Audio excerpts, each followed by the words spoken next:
New world order நம்ம கேள்விப்பட்ட டேமாக தான் இருக்கும். தமிழில் புதிய உலக ஒழுங்கு நிலைன்னு சொல்லுவோம். இப்போ இருக்கக்கூடிய இந்த உலக நிலை ஆக்சுவலாக புதிய உலக ஒழுங்கு நிலையை நோக்கி நம்ம இப்போ நகர்ந்துகிட்டு இருக்கோம். இப்போ இருக்கக்கூடிய அந்த ஒழுங்கு நிலை இருக்குல்ல, இதோட இறுதி பாகத்தில் நம்ம நின்றுட்டு இருக்கோம். இந்த உலக ஒழுங்கு நிலை எப்படி கட்டமைக்கப்படுது?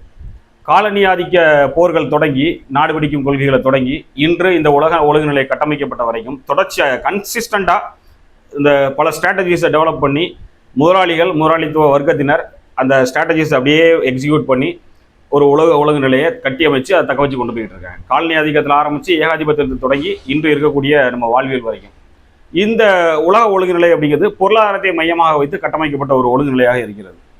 இந்த பொருளாதார கோட்பாடு 2 பகுதிகளாக இருக்கு. ஒன்று உற்பத்தி, இன்னொன்று நுகர்வு.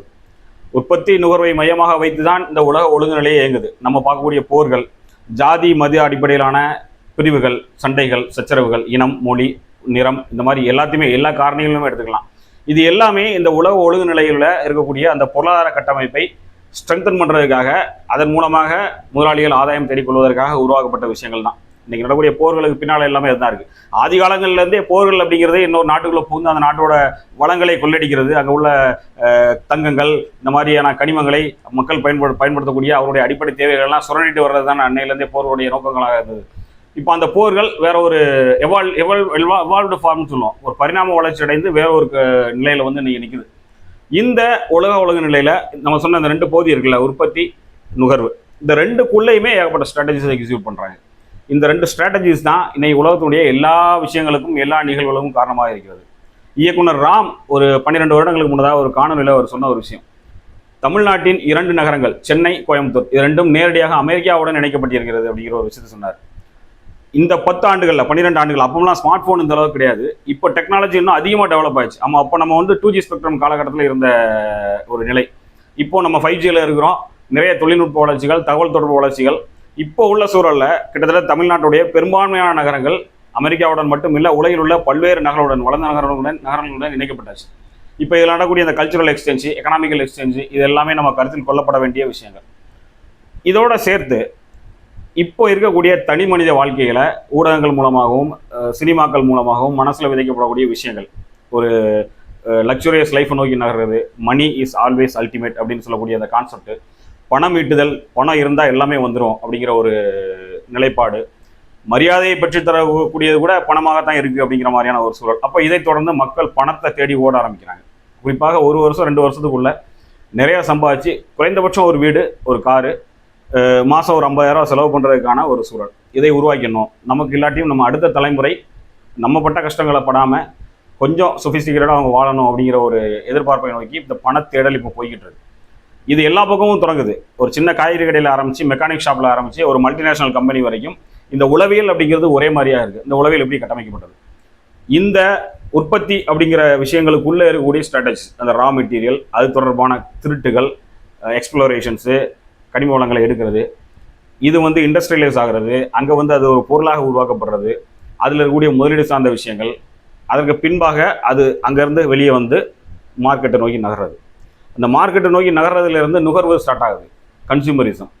அதுக்குள்ளே இருக்கக்கூடிய ஸ்ட்ராட்டஜிஸ் இன்றைக்கி நமக்கு வந்து சாதாரண ஒரு விஷயம் தெரியும். நம்ம ஒரு கூகுளில் போய் ஒரு கம்பெனியோட பிராண்டை, ஒரு பொருளை சர்ச் பண்ணோம் அப்படின்னா, ஒரு ப்ராடக்ட் சர்ச் பண்ணோம் அப்படின்னா, தொடர்ச்சியாக நம்மளோட நியூஸ் ஃபீட்ஸில், அது ஃபேஸ்புக்கில் ஆரம்பித்து ட்விட்டரு, இன்ஸ்டா, யூடியூப்பு, எல்லாத்துலேயுமே நம்மளோட ஃபீட்ஸில் என்ன வரும் அப்படின்னா, அந்த ப்ராடக்ட்ஸை பற்றின டீட்டெயில்ஸு, அந்த ப்ராடக்ட்ஸு வேறு கம்பெனிஸில் என்னென்ன மாதிரியா இருக்குங்கிற கம்பேரிசன்லாம் வந்துகிட்டே இருக்கும். இன்றைக்கி வந்து நம்மளை ஃபுல்லாக கண்காணிக்கிறாங்க, ஒரு சைபர் வேர்ல்டுக்குள்ள நம்ம வந்து பாதுகாப்பு இல்லாமல் இருக்கும் அப்படிங்கிற இந்த கான்செப்டுக்குள்ளே இருக்கக்கூடிய விஷயமே இந்த எக்கனாமிக்கல் இஷ்யூ தான், வர்த்தகம் தான். அப்போ எப்படி மார்க்கெட் பண்ணுறாங்க, எப்படி அந்த கன்சூமரைஸை வந்து அதிகமாக்குறாங்க, கன்சூமர்கிட்ட பொருளை கொண்டு போய் சேர்க்குறாங்க அப்படிங்கிறது. இன்றைக்கி நுகர்வு திறன் அதிகமாக இருக்குது மக்கள்கிட்ட, எல்லாரும் வாங்கிக்கிட்டே இருக்கிறாங்க, சம்பாதிக்கிறாங்க, வாங்கிக்கிட்டே இருக்கிறாங்க. இதுக்குள்ளே இருக்கக்கூடிய இந்த டாக்ஸேஷன், அரசாங்கம் ஈட்டக்கூடிய லாபம், இந்த நுகர்வு. நான் பள்ளி பருவ காலகட்டங்களில் இருக்கும்போது ஒரு ஆசிரியர் சொன்ன ஒரு விஷயம்தான், ஒரு உலக வர்த்தகம் கூட்டம் நடக்குது, அதில் பல நாடுகளில் உள்ள பிரதிநிதிகளும் வந்து அந்த நாடுகளுடைய தயாரிப்புகளை வந்து காட்சிப்படுத்துகிறாங்க. எல்லா நாடுகளோட பொருட்களுமே ரொம்ப தரம் குறைந்ததாக இருக்கிறது, சீக்கிரம் உடையிற மாதிரியான சூழலில் இருக்குது. இந்தியா கொண்டு போய் வச்சிருந்த ப்ராடக்ட் எல்லாமே ரொம்ப குவாலிட்டியாக இருந்தது, ரொம்ப லைஃப் லாங்காக அதோட டியூரேஷன் அதிகமாகிற மாதிரியான ரொம்ப தரமாக இருந்தது. அப்போது வந்து ஒரு வேறு நாட்டை சேர்ந்த ஒருவர், இந்திய நாட்டை சேர்ந்த ஒரு பிரதிநிதிக்கு ஒரு அறிவுரை சொன்னார். நீங்கள் இந்த மாதிரிலாம் வந்து உற்பத்தி பண்ணீங்க அப்படின்னா அங்கே வந்து பொருள் விற்பனை ஆகாது. ஒரு தயாரிக்கப்பட்ட பொருள் மக்கள் வந்து பல ஆண்டுகள் பயன்படுத்தி அது எக்ஸ்பயர்ட் ஆகி அடுத்து மறுபடியும் அந்த பொருளை வாங்குற காலகட்டங்களில் அந்த கம்பெனியை இழுத்து மூட சூழலுக்கு போயிடும். எல்லாமே ஷார்ட் டேர்மாக இருக்கணும். ஒரு 3 மாதங்கள் 4 மாதங்கள் பயன்படுத்தி தூரத்துக்கு போட்டு அடுத்த வெர்ஷனை நோக்கி நகரணும். அடுத்து அவங்க அதை ப்ராடக்ட்டை வாங்க ஆரம்பிக்கணும். இந்த மாதிரியான ஒரு மெத்தடில் நீங்கள் வந்து பொருட்களை உற்பத்தி பண்ணீங்கன்னா தான் உங்களுடைய சந்தை பலமாக இருக்கும் அப்படின்னு சொல்லி ஒரு கருத்தை சொல்லியிருக்காங்க. அப்படின்னு சொல்லி இது வந்து நான் பள்ளிப்பருவ காலகட்டங்களில் கேள்விப்பட்ட ஒரு விஷயம். அப்போ அதை எக்ஸிக்யூட் பண்ண ஆரம்பிக்கிறாங்க. இன்றைக்கி நம்ம அந்த லைஃபுக்குள்ளே வந்துட்டோம்.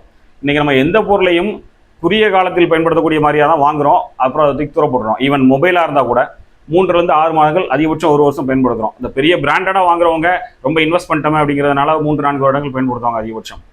ரொம்ப 10 வருஷம்லாம் ஒரு பொருளை மின்சாதன பொருளை பயன்படுத்துறது அப்படிங்கிறதுலாம் ரொம்ப ரொம்ப அரிதான ஒரு விஷயமா தான் இப்போ இருக்குது. அப்போ இந்த வர்த்தகம், இதுக்கு பின்னால் இருக்கக்கூடிய இந்த விஷயம் கன்சியூமரிசம், இந்த நுகர்வு தன்மையை வந்து தீர்மானிக்கிறது, நுகர்வோரை டார்கெட் பண்ணுறது, அதை சுற்றி மார்க்கெட் நடக்கிறது. இன்றைக்கி நம்ம உட்காந்துட்டு இருக்க பிளாட்ஃபார்மே மார்க்கெட்டை பேஸ் பண்ணி நடக்கக்கூடிய ஒரு விஷயம் தான். அந்த விற்பனை வர்த்தகம் அதை அடிப்படையாக கொண்ட ஒரு பிளாட்ஃபார்ம் தான் இன்றைக்கி நம்ம இருக்கிறது. இது எப்படி கட்டமைக்கப்பட்டது? அப்போ இதோடு சேர்ந்து தொடர்புடையதாக இந்த போர்கள், ஜாதிய மத சண்டைகள், ஒவ்வொரு சமூகங்களுக்குள்ளேயும் இன வேறுபாடுகள், இதெல்லாம் எப்படி ரைஸ் ஆகுது? இது உலக அளவிலையும் பார்க்கப்படணும், தேசிய அளவிலும் பார்க்கப்படணும், மாநில அளவிலும் பார்க்கப்படணும், நம்ம மாவட்ட அளவில், நம்ம குடும்ப அளவில் கூட பார்க்கப்பட வேண்டிய ஒரு விஷயம் இது. இது நம்ம பொதுவாக வந்து இதுக்குள்ளலாம் போகிறதே கிடையாது. நம்ம அன்னன்னைக்கு ஹாட்டாக இருக்கக்கூடிய ட்ரெண்டிங்காக இருக்கக்கூடிய விஷயத்த அந்த மாநாடு படத்தில் எஸ்.ஜே. சூர்யா ஒரு டைலாக் சொல்லுவார்ல, இங்கே வந்து நீங்கள் என்ன பண்ணணும் என்ன வாங்கணும் எல்லாத்தையுமே நாங்கள் தான் தீர்மானிப்போம். இந்த கட்டமைப்பு முதலாளித்துவ கட்டமைப்பு, நீங்கள்லாம் ஜஸ்ட் ஒரு பப்பட்ஸ் அப்படின்னு பாருல. உண்மையிலே நம்ம அப்படி தான் இருக்கிறோம். என்னோட தனிப்பட்ட அனுபவத்தில் ஒரு திரைப்படத்துக்கு போகிறோம். அந்த சிவகார்த்திகேயன் அவரோட ஒரு படம், வெள்ளைக்காரனா வேலைக்காரனா ஏதோ ஒரு படம். அந்த படத்தில் வந்து இன்டர்வெல்ல ஒட்டி ஒரு டயலாக் வரும். நடிகை ஸ்னேகா அவர்கள் வந்து ஒரு விஷயத்த சொல்லுவாங்க, என்னுடைய பையன் இந்த ஜங்க் ஃபுட்ஸை சாப்பிட்டு இறந்து போயிட்டாரு, இந்த ஜங்க் ஃபுட்டால தான் அவர் இறந்தாருங்கிறத நிரூபிக்கிறதுக்காக நான் தொடர்ந்து அதை உணவாக எடுத்து ஆதாரத்தை ரெடி பண்ணிக்கிட்டு இருக்கேன் அப்படின்பார். இடைவேளையில் அது ரொம்ப அந்த டைலாக் ரொம்ப பீக்கில் வரும். அப்போ திரையரங்கத்துக்குள்ளே இருந்த எல்லாருமே வந்து அது கைத்தட்டினாங்க, வரவேற்றாங்க. ஆனால் வெளியே வந்த நபர்களில் பல பேர் வெளியே வந்த உடனே அவங்க பண்ண முதல் விஷயம் அந்த ஜங்க் ஃபுட்ஸை வாங்கி பிள்ளைகளுக்கு கொடுத்தது தான். இந்த உளவியல் இருக்குல்ல, இந்த உளவியல் வந்து நம்ம கவனிக்க வேண்டிய விஷயமா இருக்குது. நமக்காக வந்த ஒரு கருத்து, அந்த கருத்துக்கு நம்ம கைத்தட்டுறோம், ஆனால் அதை நம்ம வந்து உள்ள வாழ்வியலுக்குள்ள அடாப்ட் பண்ண மாட்டேங்கிறோம். ஏன் இப்படி ஒரு உளவியல் கட்டமைப்பு இங்கே உருவாக்கப்பட்டிருக்கு? இது கவனிக்க வேண்டிய ஒரு விஷயம். இதில் நம்ம தொடர்ச்சியாக காலனி ஆதிக்க காலத்தில் ஆரம்பித்து இப்போ இருக்கக்கூடிய ஏகாதிபத்திய காலத்தில் இந்த மார்க்கெட்ஸ், இந்த வர்த்தகம் எப்படி டெவலப் ஆகிருக்கு, முதலாளிகள் எப்படி லாபம் ஈட்டுறாங்க, ஒவ்வொருத்தரோட பாக்கெட்டில் இருக்கக்கூடிய பணத்தையும் அவங்களோட உழைப்பையை எப்படி செல்வமாக மாற்றி அவங்க எடுத்துக்கிறாங்க, வெல்த்தாக மாற்றி எடுத்துக்கிறாங்க, இதெல்லாம் வந்து ரொம்ப நீண்ட நெடிய விஷயமாக பகுதியாக தான் நம்ம பார்க்க போகிறோம். ஏன்னா ஒரே காணொலியில் 5 நிமிடத்துலையோ 10 நிமிடத்துலையோ பேசி முடிக்கக்கூடிய ஒரு விஷயமாக இது இல்லை. இது ரொம்ப நீண்ட காலமாக நீண்ட தரவுகளின் அடிப்படையில் ஒவ்வொரு தசாப்தங்களையும் ஒரு வாரம் நம்ம பார்க்க வேண்டிய இடத்துல இருக்கிறோம், ரொம்ப டீப்பாக. அப்படி பார்த்தா தான் இது கொஞ்சம் புரிய ஆரம்பிக்கும் நமக்கு. நம்ம இன்னைக்கு எந்த உலகத்தில் வாழ்கிறோம், எப்படி வாழ்கிறோம். இன்னைக்கு நிறைய மரணங்கள், சடன் டெத்து, ஏன் சாகுறோன்னே தெரியாமல் மக்கள் செத்துட்டு இருக்காங்க. வயதானவர்கள் ஆரம்பித்து பச்சிளம் குழந்தைகள் வரைக்கும் இன்னைக்கு இருக்கிறவங்க அடுத்த ஒரு மணத்தில் இருப்பாங்களான்னு தெரியல. அப்படி ஒரு சூழலான வாழ்க்கைக்குள்ள நம்ம வாழ்ந்துட்டு ஒரு இன்செக்யூர் லைஃபுக்குள்ள. இதுக்கு பின்னாலேயுமே இந்த பெரிய வர்த்தகம் தான் இருக்குது. அது எப்படி இந்த காரணிகளெல்லாம் தீர்மானிக்குது, இந்த ஸ்ட்ராட்டஜிஸ்லாம் எப்படி டெவலப் பண்ணுறாங்க, என்ன ஸ்ட்ராட்டஜிஸ் முதல்ல எக்ஸிக்யூட் பண்ணியிருக்காங்க இது வரைக்கும், இனி ஃபியூச்சரில் என்னென்ன ஸ்ட்ராட்டஜிஸ்லாம் வரலாம், இன்றைக்கி வந்துக்கூடிய ஏஐ எந்த வகையில் மனிதருடைய வாழ்வியலை மாற்ற போகுது, அது வர்த்தகத்தை எந்த வகையில் முதலாளிகளுக்கு பலப்படுத்தி தரப்போகுது, இது எல்லாமே நமக்குள்ள அடுக்கடுக்காக இருக்கக்கூடிய கேள்விகளாக இருக்குது. இது எல்லாத்தையும் தொடர்ச்சியாக இப்போ சொல்லியிருக்கிறது எல்லாமே ஒரு இன்ட்ரோடக்ஷன் தான், ஒரு முன்னுரை மட்டும் தான் இப்போ நம்ம சொல்லி முடிக்கிறோம். நம்ம எதை எய்ம் பண்ணி போகிறோம், எங்கே ஆரம்பித்தோம், எங்கே வந்து நிற்கிறோம், நம்ம வாழ்வியலுக்குள்ள எதை நோக்கி ஓடிட்டு இருக்கோம், ஒரு இலக்கு இல்லாமல் அன்றாட வாழ்க்கைகளை லக்ஸுரியஸாக வாழ்ந்து கிடக்கிறதை மட்டுமே இலக்கா. நமக்கு முந்தின தலைமுறை இருக்காங்கல்ல, இவங்கெல்லாம் என்ன பண்ணுவாங்க அப்படின்னா, ஒரு 60s 50s பிறந்தவங்கலாம் அடுத்த தலைமுறைக்காகவும் அதற்கு அடுத்த தலைமுறைக்காகவும் யோசிப்பாங்க, ஒரு ஆரோக்கியமான வாழ்வு அவங்கள்ட்ட கொடுத்துட்டு போகணும் அப்படின்னு. நம்மகிட்ட அந்த எண்ணமே இல்லை. நம்மளுடைய வாரிசுகள் எப்படி மொபைலில் அடிக்ட் ஆகிறாங்க, என்ன மாதிரியான உணவு சூழலில் இருக்காங்க, எப்படி நோய்வாய்ப்படுறாங்க, அவங்களுடைய வாழ்க்கை ஆயுள் காலத்தை எப்படி குறைச்சிக்கிறாங்கிறத பற்றின கவலையே இப்போ உள்ள தலைமுறைகிட்ட இல்லை. இப்போ உள்ள தலைமுறைன்னு சொல்லுது நம்ம தலைமுறை, 80s 90s உள்ளவங்க, 80s கூட இல்லை, 90s லேட்டர், அப்புறம் 2K மெயினாக. ஏன் வாழ்கிறோன்னே தெரியாமல் என்ன இலக்கு நோக்கி நகரோன்னே இப்படியே போச்சுன்னா மனிதன் நம்ம போர்கள் தேவையில்லை, எந்த விஷயமே தேவையில்லை. இனி 2050க்கு பின்பாக மனித பிறப்பே இல்லாத ஒரு சூழல் பேர். இந்த பழங்குடிகள் மட்டும் தான் குழந்தை பெற்றுட்டு இருப்பாங்க. இன்றைக்கே ஒரு சிட்டிக்குள்ளே போயிட்டீங்கன்னா 20லேருந்து 30 கருத்தறித்தல் மையங்கள். இதெல்லாம் ஏன் உருவாச்சு, ஏன் இப்படி ஒரு நிலையை நோக்கி நம்ம நடந்துகிட்டு இருக்கோம் அப்படிங்கிறது கூட இப்போ யாருக்கும் தெரியல. இது இன்னொரு பக்கத்தில் ப்ராக்ரஸிவாக பேசக்கூடிய மக்கள் ஒரு பக்கம் இருந்தாலும் இது பேரழிவான ஒரு விஷயமா தான் இருக்குது. இதை நம்ம கண்டுக்கிறதே இல்லை. ஒரு பக்கத்தில் நம்ம ஹாட்டாகவே நம்மளை வச்சுக்கிட்டு இருக்காங்க. லோக்கல் பாலிடிக்ஸு, வாரு, ஜாதி சண்டை, இனச்சண்டை, மதச்சண்டை, இப்படி நம்மளை ஹாட்டாகவே வச்சுட்டு இருக்கிறதுனால அதுக்குள்ளே நம்ம எவ்வளோ சம்பாதிக்கிறோம், எங்கெங்கெல்லாம் சீட்டிங் போட முடியும், யாரெல்லாம் ஏமாற்ற முடியும், எப்படிலாம் யார்கிட்டலாம் மிளகா அரைக்க முடியும், இந்த சமூக உளவியல் இப்படி தான் கட்டமைக்கப்பட்டிருப்போம். இந்த இது வந்து புத்திசாலித்தனமாக பார்க்கப்படுது. ஒருத்தர் நேர்மையாக ஒழுக்கமாக இருக்கிறான் அப்படின்னா அவனை வந்து ஒரு இழிச்சவாயனா பார்க்கக்கூடிய இந்த சமூகம் ரொம்ப சாதுரியமாக செயல்பட்டு நிறைய போலி பித்திரங்கள்லாம் பண்ணி நிறையா சம்பாதிச்சு செட்டில் ஆகிற ஒருத்தனை வந்து அறிவாளியாகவும் திறமையானவனும் பார்க்கக்கூடிய ஒரு கேவலமான நிலையில் இன்றைக்கி இந்த சமூகம் வந்து நிற்குது. அப்போ இதுக்கு பின்னால் உள்ள காரணிகள் என்ன, இனி இதை ஃபியூச்சரில் எப்படி மாற்ற முயற்சி பண்ணுறோம், ஜஸ்ட் ஒரு அட்டம்ப்ட் நம்மளும் யோசிக்கல அப்படின்னா நமக்கு அடுத்த தலைமுறை சுத்தமாக யோசிக்காது. இப்போ நான் ஒரு உதவி பேராசிரியர் கல்லூரியில் வேலை பார்த்துட்டு வந்தேன்.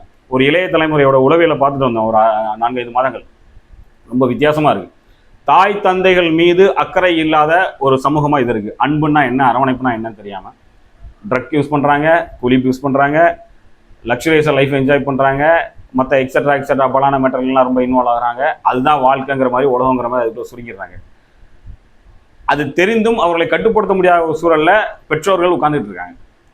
ஏன் இந்த நிலை உருவானது, இதை எப்படி நம்ம எதிர்கொள்றது, முதல்ல இது பிரச்சனை என்னங்கிறத நம்ம படிக்கணும். பிரச்சனை என்னன்னு தெரியாமல் நம்ம உட்காந்துட்டு இருக்கோம்.